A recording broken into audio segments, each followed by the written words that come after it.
So, hello and welcome to the Scouse Scientist podcast with me, Holly Ellis. This first series is called But You Don't Look Like a Scientist, and I've got some amazing guests lined up who are in a range of STEM careers but don't necessarily fit into the stereotypical mould. My guest today is a friend of mine, Tom Crawford, or Dr. Tom Crawford, I should probably say. And Tom and I actually went to uni together. We were both at St John's College, Oxford. And Tom, you loved the student life so much that basically you never left. And he now teaches maths at Oxford University and Cambridge University, as well as running the award-winning Tom Rocks Maths outreach programme with over 30 million views on YouTube, and most recently stepped into Rachel Riley's shoes on Countdown. So that was a bit of a good introduction, wasn't it? So hello, Tom, and thanks so much for joining me today. I really appreciate it. And I think you're the perfect guest to have on this podcast, because do you get told all the time that you don't look like a maths teacher at Oxford? Have you ever had that before? Of course, yeah. I mean, to be honest, like I would get it even when I was a student, and I'm sure you were the same, right? Yeah. It was the classic. Especially during my PhD, me and my friends, we used to, when we were going out on crew dates or let's say group socials, right? Yeah. The weird way that Oxford describes these things, and you meet new people, and then so they'd be like, "Oh, what subject do you do?" And we'd always be like, "Guess." And obviously, for me, they'd go through like art or history or maybe some kind of science, but they'd never get maths. And, and then it was the classic when I reveal, "Oh, I'm a mathematician," it would be, "Oh, you don't look like a mathematician." So, I think the fact I was getting that as a student, it's grown tenfold now that I'm like actually teaching maths and one of the tutors. It's just crazy, isn't it? And I just think these stereotypes actually ends up putting a lot of young people off going into these careers. So that's why I really want to break down the stereotypes and show young people that actually it doesn't matter what you look like. That doesn't mean anything. You can achieve anything you put your mind to. So before we go into all of your career, and there's absolutely loads of interesting and amazing things to cover, but can we start by telling me a bit about you and your background? Because you're from Warrington, aren't you, originally? So tell me about that growing up and basically going to Oxford. How did you end up going to Oxford to study maths? Great question. Yeah, so I am, for my sins, I am from Warrington. Shout out to Warrington. Yeah. No, so I mean, for me, I guess something I get asked about a lot is how did I end up doing maths? Yeah. And I see it as I was very fortunate in that it was always my favorite subject. I also happen to be good at it, which also helps. But I think the two go together, right? If you enjoy something, then you spend more time on it, and then you become better at it, and everything else. So I always enjoyed maths. So I never really had to make that decision that most students will go through. You're doing maybe you're finishing your GCSEs, and you're thinking, what A levels do I take?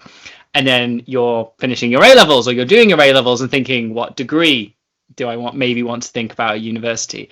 So for me, it was like, well, I'm just going to keep studying maths as long as I can, as long as people let me study maths. And you're still going. Exactly. Yeah, you're right. I'm just forever a student. Right? I just love learning so much. The fact that my job is now basically just to learn maths and talk about maths is insane. Love it. So that aspect was kind of like set.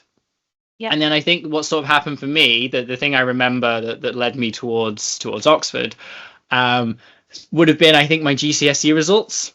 So when I got my GCSE results, I loved school. I worked hard. I was in the top set and everything, and I did very well with my GCSE results. Yeah. And I remember one of my teachers, just like, it was kind of just like a passing comment. It was just like, "Oh, so you must be thinking about Oxford and Cambridge because you've got really good GCSE results." Yeah. And I remember at the time not fully being aware what that meant, and I had assumed I would go to university, but as most 15-16-year-olds, you don't really think about it too much until you have to make the decision. But then once that idea was kind of in my head, and I did some research and looked things up, and then I began to see, these are Oxford and Cambridge, best universities in the world. I'm quite an ambitious person. When I get an idea in my head, I'm like, how can I make this happen? And I can be quite driven towards those goals. So I just thought, right, well, let's aim high, let's go for it. And so I think just like from there, looked up around the admissions process. The teachers at my school were not very familiar with how it all worked. I specifically remember, sorry, my old head teacher for calling this out, but bless her, she didn't realize there was an earlier deadline, for example. But between all of us, like my maths teacher was really helpful, and the head of the college, we kind of figured out how the process worked, the deadlines we had to meet, and everything else, and somehow ended up, getting a place, going down for interview, being terrified, but also at the same time feeling, I think for me, coming down for the interview really kind of cemented that idea in my head that I really wanted to be here. And I really wanted to. I remember walking around the gardens of St. John's before my interview, being like, okay, it felt to me like, because I play a lot of football, and it felt to me like the same feeling as before, like a cup final, where you're like psyching yourself up, and you're like, right, this is it. If you're going to perform, today's the day. And I remember having the same feeling ahead of my Oxford interview. So that's sort of that's the story, I guess. They liked me. I wanted to go there, and I ended up studying there. So did you ever feel put off by anything? Because obviously, coming from the north, from the northwest, and for me, I had a similar story where some of my teachers sort of said, "Why don't you apply to Oxford or Cambridge?" And I was a bit like, what, like you were when they first mentioned it to you, because it's not something really you've thought about yet. And then my school took us on a trip to Oxford, actually. They picked so many students and we went on a trip, and then they encouraged us to apply, but I was still a bit like, but it's not for people like me, because of all these stereotypes and because of the way that I look, the way that I talk, all the what you think Oxford is going to be and what the typical Oxford student is. I was put off by that. And did you ever feel like that, or were you just like, well, I don't care, I'm applying and I'm going for it anyway? No, it's really interesting. So I think the people around me were more affected and bothered by that than I was. Yeah. So I think everything you've said is completely true, unfortunately. And, this is why a lot of the work I do and the work you're doing, right, is to try and help stop that in the future. But, I know my mum won't mind me saying, my mum didn't want me to go because she thought I wouldn't fit in. Yeah. Right. She, I remember she was really excited about the opportunity and everything, but I feel like deep down she was really, really worried that it wasn't for someone like me. But again, I think it's just something that I don't quite know how I've learned it as a child and through my life, but I'm very much just like, well, if this is what I want to do, I'm going to do it. Kind of, I think I'm quite good at, in some contexts at least, kind of having my own, like if I have an idea, I'm like, right, okay, I'm going to do this regardless of what people say. Or so I think personally I was kind of didn't really think about that, but at the same time I am completely aware that it exists, and I definitely experienced it from friends and family being like, are you sure about this? What if you don't fit in? What if you don't make any friends? Even sort of saying, like, on the other part, not thinking too much about being from the north or your like background, but being like, well, what if everyone's just a huge nerd and doesn't come out of their rooms? Right, in that aspect. So like there's so many stereotypes and elements to it, and so true. It's very easy to listen to those people or listen to those stereotypes and be put off. So I think the more we can do to dispel them and talk about them and break them down is obviously amazing.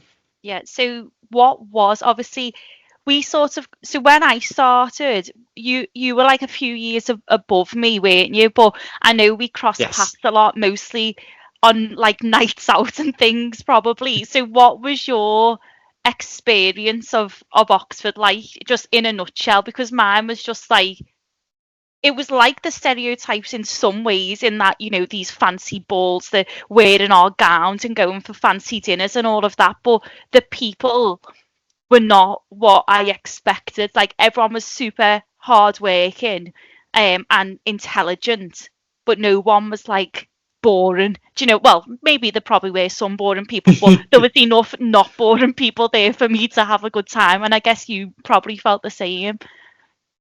Yeah, no, absolutely. I think when people talk about me not looking like a mathematician, I think that the way I now respond to that is similar to sort of my experience in Oxford, is that you have a cross section of the population. So mathematicians will actually be represent all of like the population of the world, the population of the UK. You'll have people from all kinds of different backgrounds with all different ways of dressing, hairstyles, whatever interests, and you kind of get that cross section. Of course, some of the groups are more highly represented proportional wise than others, right? That's kind of where the stereotypes come from. But I think if you keep that in mind, like that, you know, the fact that within all the people doing maths, there will be a range of different people. Within all of the people at Oxford, there will be a range of different people. And so I sort of saw it as, I just need to find my people. So kind of like you said, I think the reason we ended up obviously, you know, knowing each other and crossing paths was, even though we were, you know, I think I was 2 or 3 years older than you, we were just in the group of people within St. John's who would, you know, go have a few drinks and go out dancing on a Wednesday basically, or whatever it was, right? Yeah, exactly. So I think it's that kind of thing, right? It's kind of realizing that not everyone you meet is going to be like you, or maybe share the same values of you or the same background. But there is, you know, if you put a little bit of effort in, you can find people that you want to spend time with and that you get on well with. And it's just about finding like your people. But you will find them. I think that's an experience we've Definitely. Both found, and that I now see with all of my students.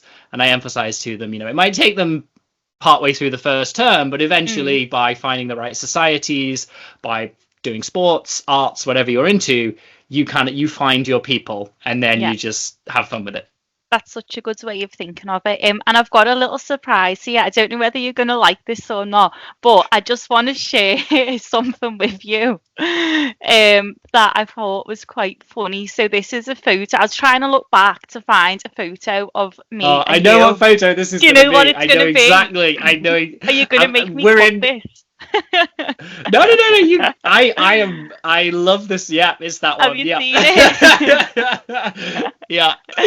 It's me painted in a tuxedo, isn't it? Yeah. Yeah. So this was. I was looking through. I was like, "There's got to be a photo of me and Tom," and this is the best one that I could find. So this was at a bop. So just for people who aren't familiar with, obviously it's like college party. So the theme for this one, I believe, was anything but clothes. So you could wear anything but clothes. So you've obviously decided to just paint yourself as wearing a suit. And I've actually got a pillowcase on, with like, I think tinfoil wrapped around the middle. Yeah. It's something, yeah. See, I look ridiculous, whereas I feel like if you hadn't explained that was a pillowcase, you could totally pass that off as a dress. Well, I don't think I'd have gone out in it, but yeah, definitely at Oxford, I think anything went, didn't it, at these parties? But yeah, I'll stop sharing that now. Yes. I just thought that was quite funny when I was looking back through. Okay, good. So all the Oxford things sort of we've spoken a bit about. So then, I want to talk a bit about your social media, like platforms and things like that. Because when I knew you, or shortly after I knew you, you were like the naked maths guy or something. What were you called? Something like naked maths, wasn't it? Naked mathematician. Yes, that persona does still exist. In certain situations, a naked mathematician will appear. Yes. And then you probably changed the name to Tom Rocks Maths. I don't know. So tell me a bit about why you started in the first place with social media. What was your aim? And what are you sort of doing with it now? Yeah. Okay. So it kind of started during my PhD. So I did an internship with a podcast and radio show called The Naked Scientists. Yeah. And so this was a show that was produced for the BBC, and it was based in Cambridge when I was doing my PhD. And so I kind of took 2 months out of my PhD to go and work there and learn how to make science communication material for BBC Radio. Now, of course, it was called the Naked Scientists because they'd been founded in sort of the early 2000s, around the time Jamie Oliver was the Naked Chef. Right. And so, of course, Jamie Oliver never actually cooked in his pants, but he was like stripping back the recipes to the basics, right? Yeah. And so the idea of Naked Scientists was stripping science back to the basics. Yeah. But of course, being a radio show, we would have guests and listeners who would make the joke or the comment about, I hope you've all got clothes on in the studio, right? Because they can't see us. And it was all a bit of fun. Yeah. And then, I came in and was producing maths content. And then I began to realize, having worked there, so I did the internship, I should say, and then agreed to work there after my PhD. So it was like a 1-year thing. Let's try and produce some maths content. It was going to be called Naked Maths. But then very quickly, I sort of realized that whilst maths on the radio works, it's actually better. Sometimes you just need a graph, or you need an equation, or you need the shape that you're talking about. And so a lot of the stories that I was pitching and researching for the show wouldn't make it on to the final cut, but I'd done all the work. So I was like, well, I'm just going to turn it into a little video. And I kind of got started. I was already doing communication media work, and I thought, well, let's just record this in the evening because I've done all the hard work, at work, and they gave me permission to obviously continue doing that. And that's sort of how I got started. And then when I was thinking about like the branding and what to call it and different things, obviously, working for the Naked Scientists, I was like, well, Naked Maths, Naked Mathematician, right? But then being on video, it's like, well, I can't just pretend anymore and make the joke. I'm going to either commit to this or I'm not. And so, I was young enough and silly enough and confident enough to be like, I'm just going to commit to it. Why not?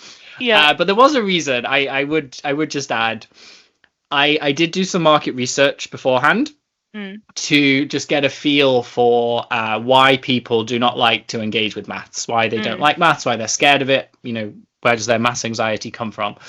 And one of the things, so we had all the kind of, I won't say obvious stuff, but the stuff I expected about, having bad experiences at school or missing earlier knowledge. Like if you can't deal with fractions, like you're just screwed from like age 6 onwards. Yeah. And they don't really reteach you that. But anyway, so there's a whole host of things there. But something that surprised me was people thought that the subject of maths was too serious. Right. And I never thought this because I'm in there, right? So I don't see it as serious. I think it's fun and it's playful, and that's how I try to do maths. But then I thought, okay, well, this is perfect because I've got the whole kind of like Naked Scientist, Naked Maths thing. People say it's too serious. If I quite literally do a maths lecture in my pants, you can say what you want, but you cannot say it's serious, right? You cannot say this subject is serious. And so there was like a few things, and it all just kind of came together.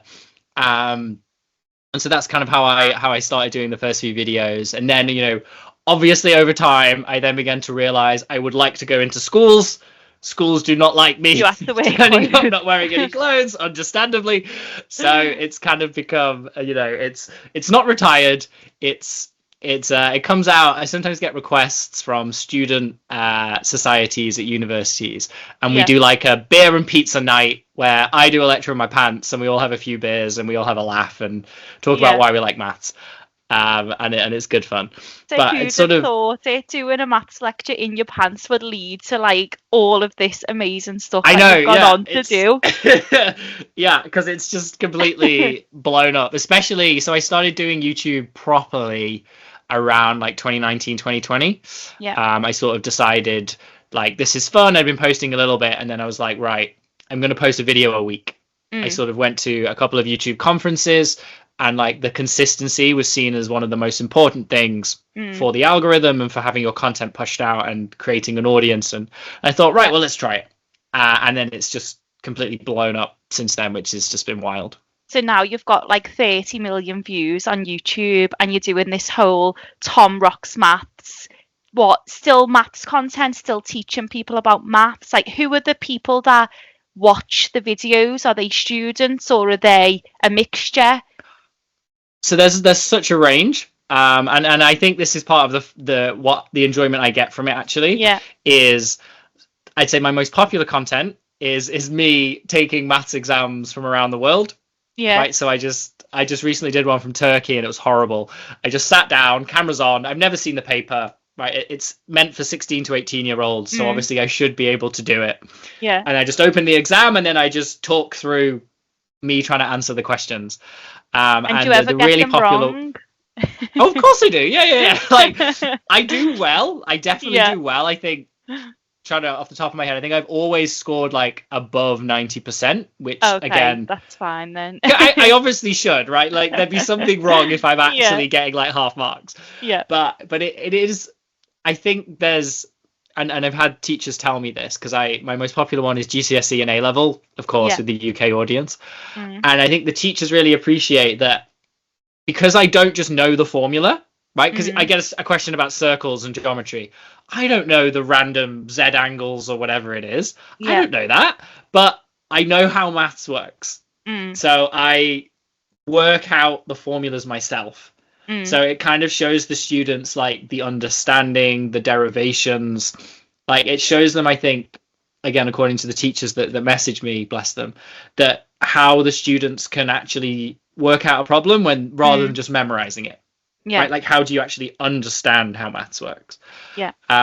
So that's kind of, there's a huge audience there, which is sort of the GCSE A level group. I also take a lot of the stuff I'm teaching my undergrads. If the undergrads at Oxford and Cambridge don't get it, I'm sure there are lots of other undergrads who don't get it.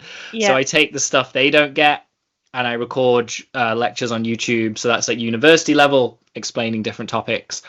And then sometimes I just do random fun things, like I'm reacting to a maths rap song or a maths cartoon or anything at all to do with maths, where I can just show my enthusiasm for the subject, show it in a different light, show why it's fun, show why you don't need to be scared of this as a subject. So I think there is like a whole host of different people watching my content.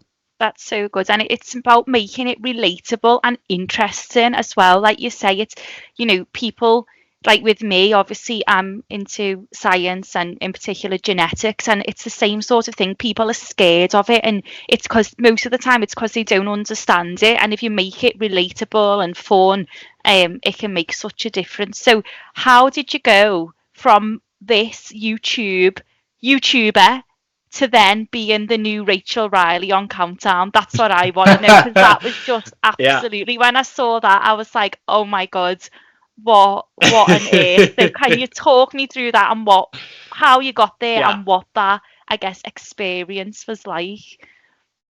Okay, well, I'll start with the experience. I'm still in disbelief. Like, it happened many months ago, and I'm still like, oh yeah, that was a thing that happened to me. It's that level of like, just, like, I grew up watching Countdown. Like, this is wild. Yeah, me too. How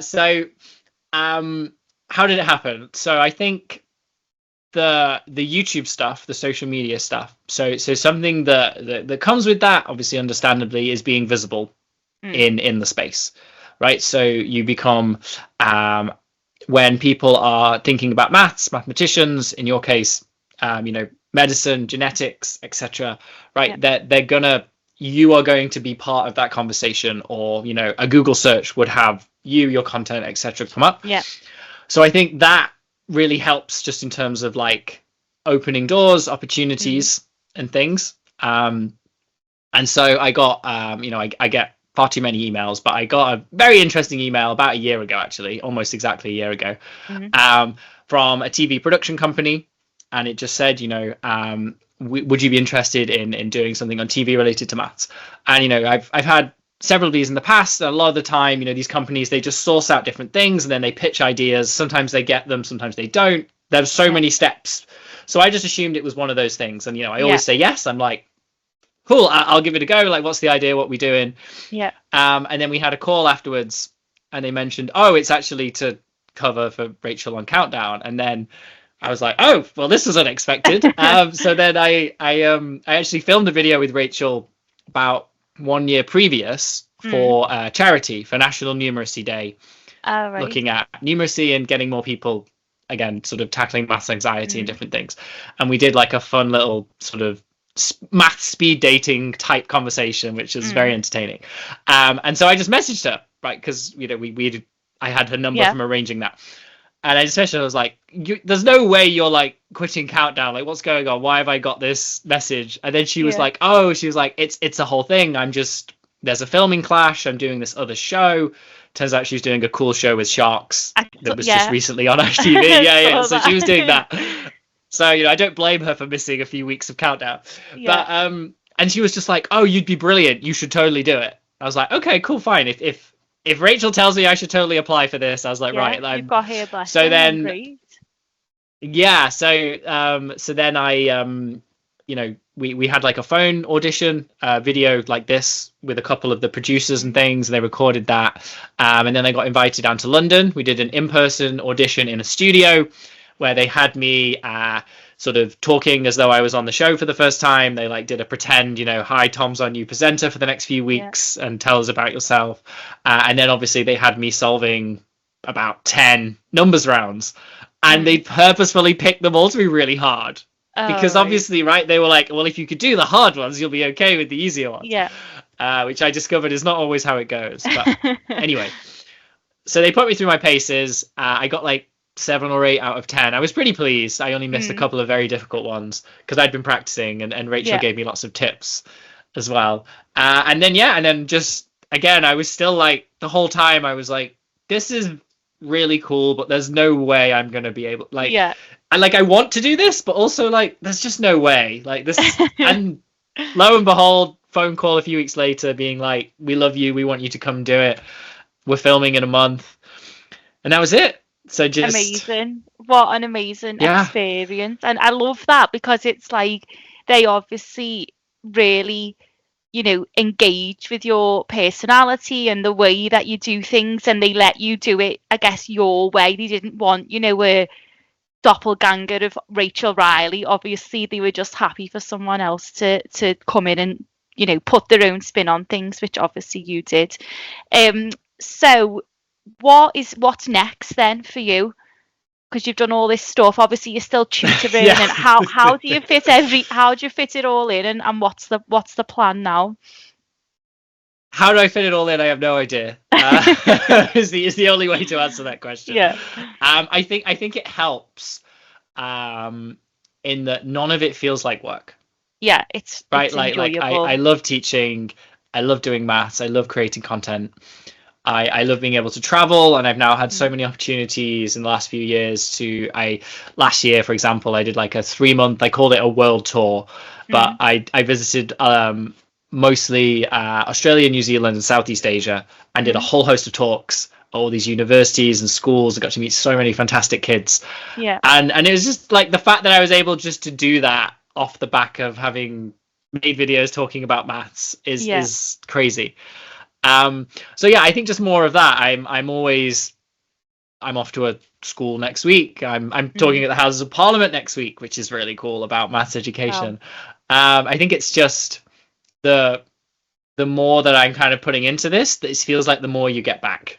Just sort of trying to just get more people interested in maths, excited about maths, get more people to be less scared of maths, really. So I'm not sure I have a specific project in mind, but I don't think I've ever had a specific project in mind. Say yes. I'm just like, I like the way you just seem to say yes to everything and then see what happens. I love that attitude.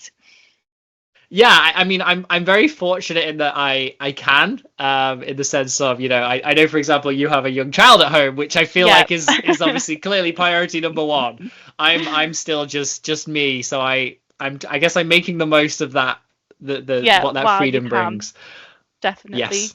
So final question that I'm gonna ask everyone who comes onto the podcast is, what piece of advice would you give to any young listeners who want to follow in your footsteps? So whether, I don't know, they're thinking of wanting to go down the maths route or go to Oxford or anything like that, what is there any advice that you think would really help them? Okay.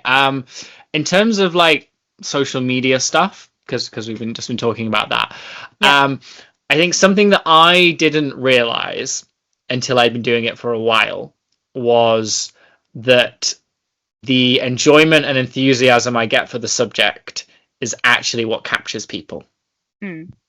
So it's sort of, so I think that's something that, because I think lots of people are worried often when they want to create content, talk about a subject, talk about whatever, that they don't behave in a certain way, or they don't have the right high energy, or whatever they think they have to have.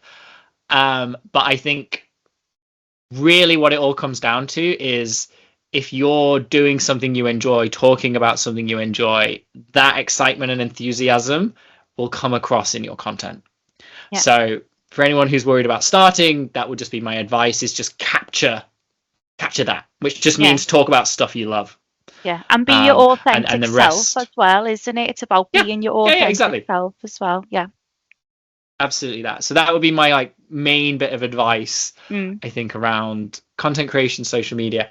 In terms of Oxford, Cambridge, I'll give you one bit of advice from my colleague, and I'll give you my own. So my colleague Luke, who I do admissions with at Teddy Hall at Oxford.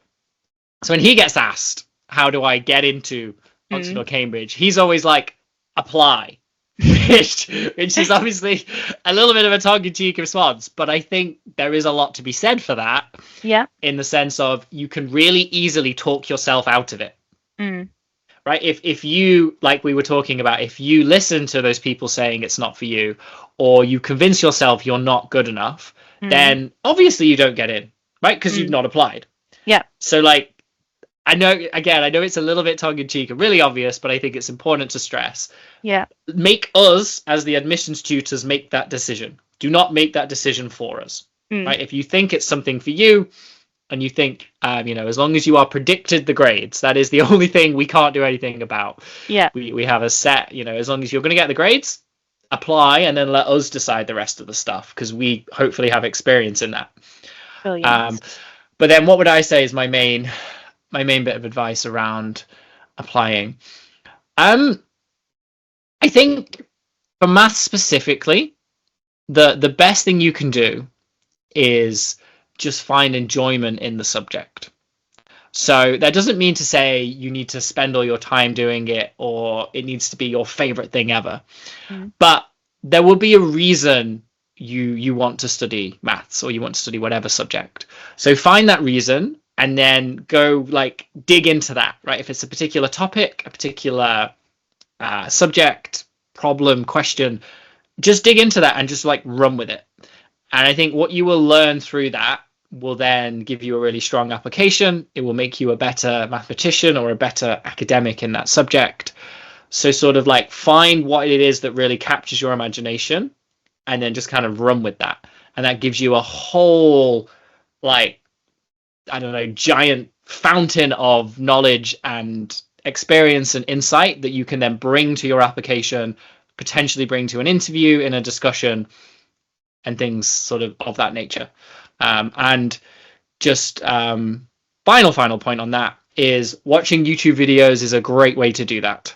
So I know I have students who say to me, can I talk about the fact that I watch Numberphile or YouTube in my personal statement? Of course you can. I wish I could have talked about that. I just talked about a book I read because that was how you consumed content, right? I'm sure you were the same. Maybe you just said, definitely. I read this book. But now the way you consume content is through your screen, through your phone, through YouTube, through social media. So again, talk about that, talk about what you learned from it, explore that. And again, the more you can learn about, discover about the subject, the better you will be in any kind of admissions process. Brilliant, thanks. That is such good advice. I feel like I could talk to you all day, because there's so many questions, but I'm gonna try and stop it there. But honestly, Tom, thanks so much for joining me. I know you're dead busy, and I don't know how you found the time, so thank you so much. And I do think that just being your authentic self, and you being you, and putting the stuff you do on social media, will inspire so many young people. So thank you so much. My pleasure.